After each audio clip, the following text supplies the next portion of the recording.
She says, hi. I thought, oh, wow. I said, wow, hi. She says, hi, Michael. From movie legend to completely broke in one day, Al Pacino lost everything when his trusted money man stole $50 million in a massive scam. Now, at 84, he's paying $400,000 a year for landscaping on empty houses, supporting a 29-year-old girlfriend who's dating other men, and taking humiliating roles just to survive. The Godfather star even died for several minutes during COVID, with doctors fighting to bring him back. This is the shocking true story of a Hollywood icon's fall. Al Pacino was born Alfredo James Pacino on April 25, 1940, in East Harlem, New York City. His parents, Rose and Salvatore Pacino, were both of Sicilian descent. His father had immigrated from San Fratello, Sicily, while his mother's family came from Corleone. That name would later become famous in The Godfather, but for Pacino, it was simply part of his roots.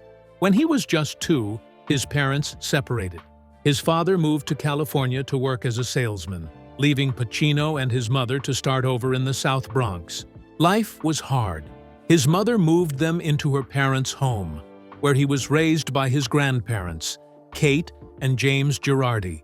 His grandmother was the one in charge, a strong woman who kept the family together. Growing up in the Bronx meant facing struggles every day. Pacino got into fights, skipped school, and even stole food when money was tight. He had dreams of becoming a baseball player at first, but over time, movies became his escape. His mother took him to the theater often, and by his teenage years, acting was all he wanted to do. School was never his strong suit. He attended Herman Ritter Junior High and later the High School of Performing Arts, but academics felt like a barrier rather than a path forward. English was the only subject he passed. At 17, he dropped out. His mother was devastated. She wanted him to have a steady career, something that could give him stability. When he refused, their arguments grew worse. Eventually, he left home and had to support himself. The next few years were some of the hardest in his life. He worked whatever jobs he could find: messenger, janitor, busboy, postal clerk. Some nights, he had nowhere to go and slept on the streets or on friends' couches. He also fell in with the wrong crowd. By age 9, he had started smoking and drinking. By 13, he was using marijuana. Many of his closest friends spiraled into drug addiction, and 3 of them died from heroin abuse. Pacino saw what could happen if he lost focus. He was determined not to end up the same way. He auditioned for the Actors Studio, but was rejected multiple times. Instead of giving up, he enrolled at HB Studio, where he met Charlie Lawton. Lawton became his mentor and introduced him to method acting, a style that required deep emotional commitment. Pacino trained day and night, pouring everything into his craft. But money was still a problem. Some nights, he slept in theaters where he rehearsed, using the stage as his bed. Then, in 1962, tragedy struck. His mother died from an overdose at just 43 years old. Less than a year later, his grandfather passed away as well. The losses were devastating. Pacino fell into depression and struggled to stay afloat. He was homeless at times, often borrowing money just to eat, but he refused to let go of his dream. At 23, he was finally accepted into the Actors Studio. He trained under Lee Strasberg, one of the most influential acting teachers in history. Strasberg taught him how to trust himself, how to bring raw emotion into every role. Pacino had found his place, but success was still a long way off. In 1968, his luck changed. He landed a role in The Indian Wants the Bronx, an off-Broadway play that caught the attention of critics and filmmakers. The performance earned him an Obie Award and opened doors that had once seemed impossible. After years of struggle, he was finally being noticed. Looking back, Pacino once said, "I knew I was this vagabond kid, but when the opportunity came, all I had to do was be there." Every hardship, every rejection, every night spent on the streets had led him to this moment Al Pacino's journey into Hollywood started with a small but important role in Me, Natalie, 1969. The film, directed by Fred Coe, starred Patty Duke as a young woman trying to navigate life in Greenwich Village. Pacino had a brief appearance, but it marked his official film debut. At the time, he was still an unknown actor, living in Greenwich Village and studying at the Herbert Berghof studio under Charlie Lawton. His real passion was theater, and earlier that year, he had won a Tony Award for Does the Tiger Wear a Necktie? His performance in that play showed his deep commitment to acting, but Hollywood was a different world.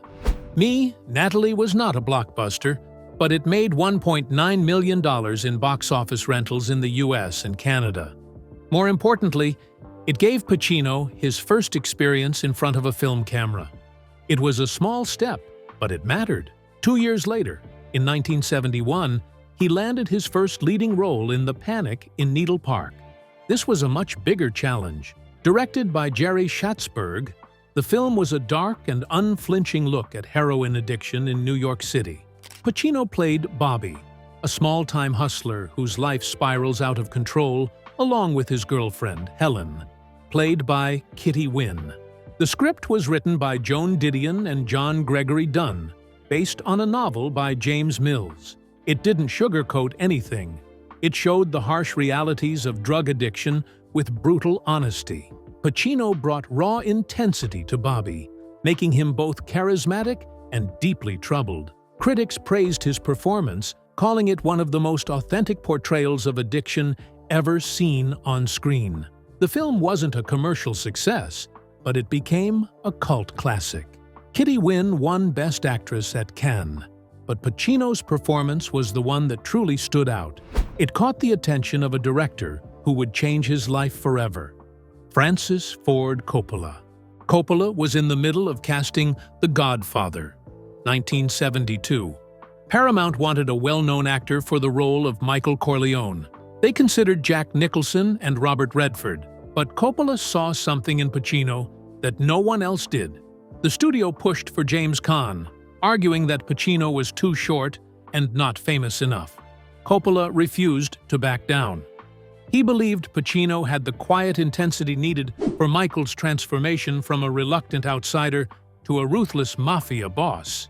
Pacino almost lost the role. In the first week of filming, executives were unimpressed. They thought his performance was too passive. Coppola had to fight to keep him. Then came the restaurant assassination scene, where Michael kills Sollozzo and McCluskey. It was the turning point. Pacino's controlled performance in that moment changed everything. The studio finally saw what Coppola had seen from the start. When The Godfather premiered on March 15, 1972, it became an instant classic. It made over $250 million worldwide on a $6 million budget. Pacino's performance was unforgettable. He was nominated for an Academy Award for Best Supporting Actor, alongside James Caan and Robert Duvall. He didn't win, but the nomination alone proved he was no longer just a theater actor. He was a Hollywood star. 2 years later, he returned for The Godfather Part II, 1974. This time, the film told two stories: Michael Corleone's rise to power in the present and his father Vito Corleone's early life, played by Robert De Niro. Michael was no longer an outsider. He was now the head of the family, and Pacino's performance showed how power had transformed him. He was colder, more ruthless, more isolated. Critics called it one of the greatest acting performances of all time. The film won 6 Academy Awards, including Best Picture. Pacino was nominated for Best Actor, but lost to Art Carney. Still, he won the BAFTA for Best Actor, proving that his talent was recognized worldwide.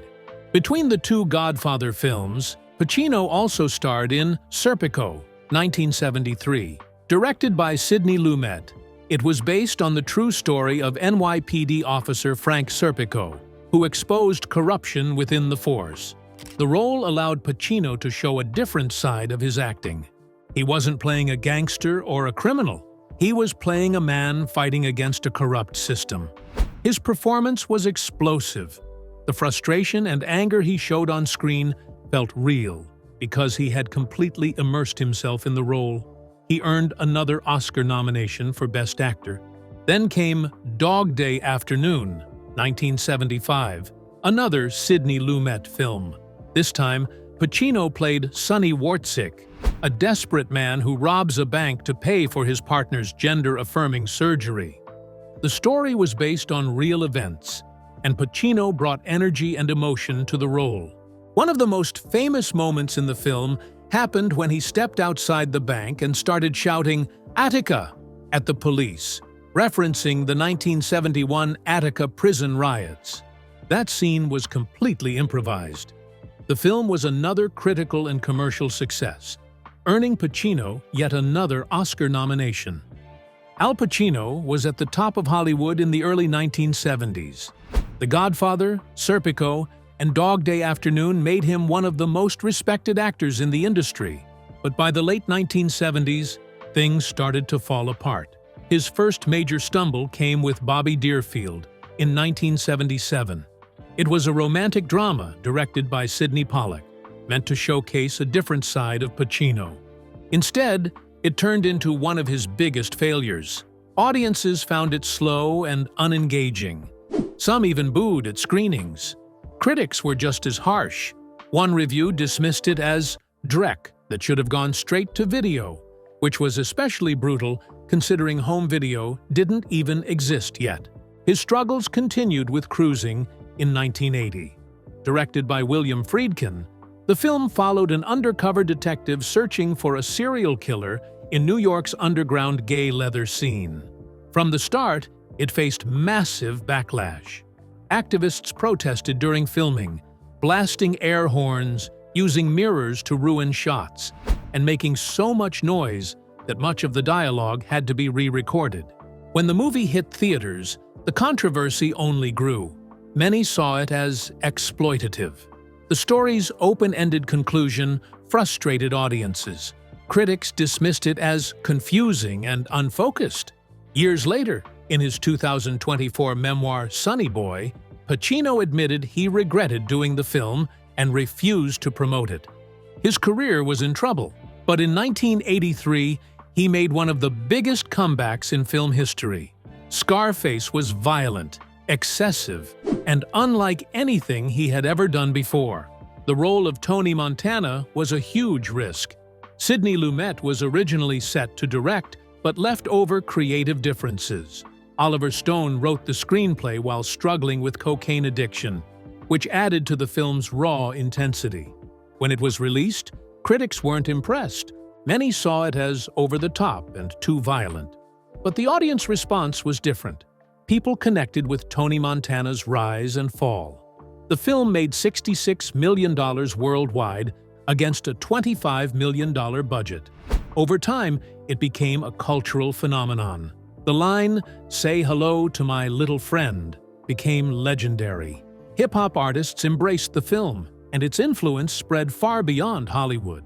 Pacino had proven once again why he was one of the best. Just as it seemed like his career was back on track, another disaster hit. Revolution in 1985 was a historical epic about the American Revolution.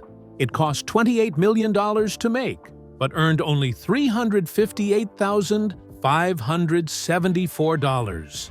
Critics hated it. Pacino's accent was widely mocked. The film was so poorly received that he stepped away from Hollywood for 4 years. He made his return with Sea of Love in 1989, a solid hit that reminded audiences of his talent. But it wasn't until 1992 that he had his true comeback.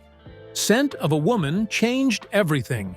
Directed by Martin Brest, it told the story of Frank Slade, a blind and bitter former Army officer who bonds with a young student. The role was complex. Slade was angry, unpredictable, but also charming in his own way. The performance built up to a powerful courtroom speech that left audiences stunned. Pacino had been nominated for an Oscar 8 times before without winning. This time, he finally took home the Academy Award for Best Actor. The film made $134.1 million worldwide against a $31 million budget and won multiple Golden Globes. Decades of success made him one of the most respected actors in the world. But behind the fame, he was heading toward a financial disaster that would cost him everything. In his 70s, he lost $50 million in a Ponzi scheme, spent millions on things he didn't even use, and had to take roles he never imagined just to stay afloat. The biggest betrayal came from a man Pacino trusted with his fortune. Kenneth Starr was a financial advisor who handled money for some of the biggest names in Hollywood. Pacino believed his wealth was in good hands. He gave Starr full control over his finances. He even allowed him to sign checks on his behalf. For years, Starr kept up the illusion that everything was fine. In reality, he was running a Ponzi scheme, shifting money between accounts and using celebrity funds for his own benefit. By the time the truth came out in 2010, Pacino's money was gone. Starr was convicted that same year. He was sentenced to 7.5 years in prison, but that didn't bring Pacino's fortune back. The actor later wrote about the moment he realized what had happened. One day, he had $50 million. The next, he had nothing. It wasn't just the Ponzi scheme that drained his wealth. Pacino had been spending at a level that even his millions couldn't sustain. He was paying $400,000 a year for landscaping on a house he didn't even live in. Adjusted for inflation, that would be close to $900,000 today. He also discovered he was paying for 16 cars, even though he only owned 2. He had 23 active cell phone lines. He had no idea how these charges kept piling up. He had always ignored his finances. He focused on acting and let others handle the money. He thought he was making enough to cover any expense. In reality, even his massive paychecks, $10 million per film, were being eaten away by taxes, legal fees, and agent commissions. On top of that, he rented properties instead of buying them. He moved between luxurious homes and spent millions on extravagant trips. One trip to Europe alone cost him millions. He flew guests on a private Gulfstream jet and rented an entire floor at London's Dorchester Hotel. Everything seemed fine, until suddenly it wasn't. His fortune was gone, and he needed to act fast.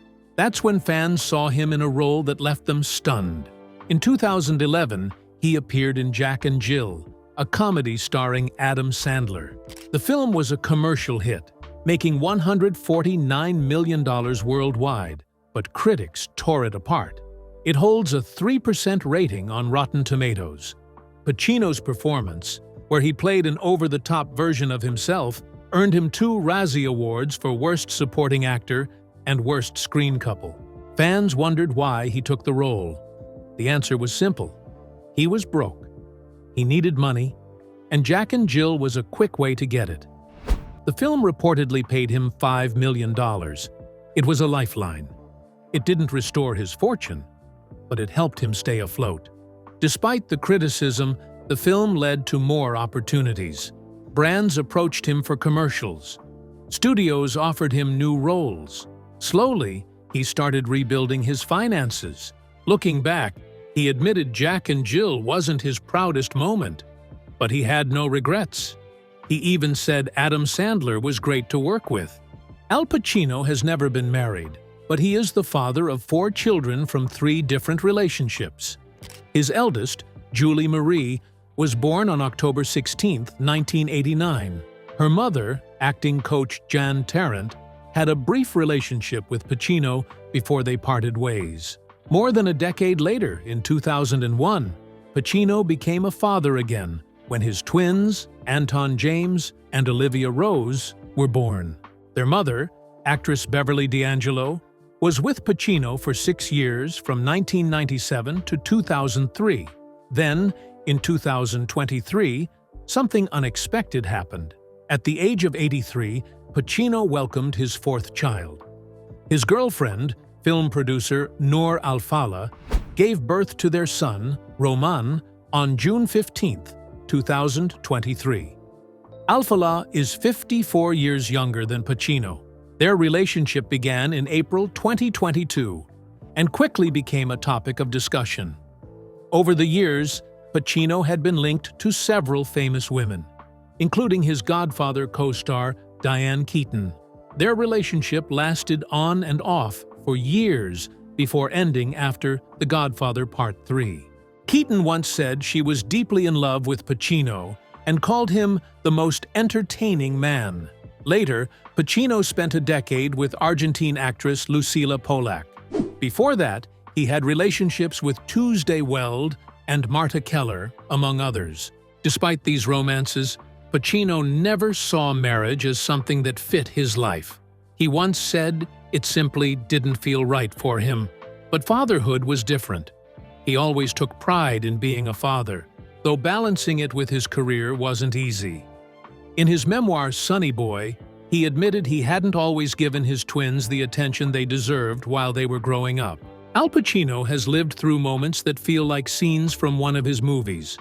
Some were terrifying. Some changed him forever. All of them show a side of his life that most people never see. Back in the 1970s, when The Godfather had turned him into a household name, something happened that could have ended very differently. One night, after hours of drinking with Richard Hackman, the brother of Gene Hackman, Pacino found himself too drunk to get home on his own. A woman, a fan, offered him a ride. In his state, he didn't think twice. He got in. At first, nothing seemed strange. Then he realized they weren't heading in the right direction. He asked where they were going. Her response sent a chill through him. "I'm kidnapping you." Even with alcohol clouding his mind, instinct took over. He told her he was getting out, but she kept driving. The only way to escape was to jump. He was ready. Maybe she saw the panic in his eyes. Maybe she realized he wasn't going to give in easily. Whatever the reason, she suddenly gave up. Instead of taking him somewhere unknown, she turned around and drove him home. Years later, in his memoir Sonny Boy, Pacino wrote that growing up in the South Bronx had prepared him for situations like this. He had learned early on how to survive. That night, those instincts saved him. Nearly 50 years later, in 2020, he faced something even more dangerous. COVID-19 swept across the world, and Pacino was one of the many who got sick. The virus hit him hard. Fever, dehydration, and then nothing. He lost consciousness. His pulse disappeared. For a few terrifying minutes, he was gone. Paramedics arrived in full protective suits. 6 of them, along with 2 doctors, worked to bring him back. When he finally woke up, he was surrounded by figures in head-to-toe medical gear. He later said they looked like they had stepped out of a science fiction movie. But nothing felt more surreal than what he had just experienced. People who survive close calls like this often talk about seeing a bright light or feeling a presence. Pacino felt none of that. He described it as a void. "You're here. You're not. You don't even have your memories. You have nothing." The experience changed him. It made him rethink everything: life, death, and what might come after. After recovering, he made a promise to take better care of himself and spend more time with his son, Roman. But no matter how much time passes, he knows that moment will stay with him forever. Long before either of these near-death experiences, Pacino was already battling something that wouldn't let him rest. Chronic insomnia had followed him for most of his life. For decades, he struggled to sleep. His mind wouldn't slow down. Some nights, he lay awake for hours, lost in thoughts that refused to leave him alone. Other nights, exhaustion won. But no matter how tired he was, sleep never came easy. By the time he became a major star, the lack of sleep had started affecting his daily life. He often stayed awake until sunrise, leaving him drained during the day. Over time, the effects piled up. Mood swings, memory lapses, moments where exhaustion blurred reality. He even admitted to experiencing hallucinations at his lowest points. In 2002, he played a detective suffering from severe sleep deprivation in Insomnia, a psychological thriller directed by Christopher Nolan. For him, the role wasn't just acting.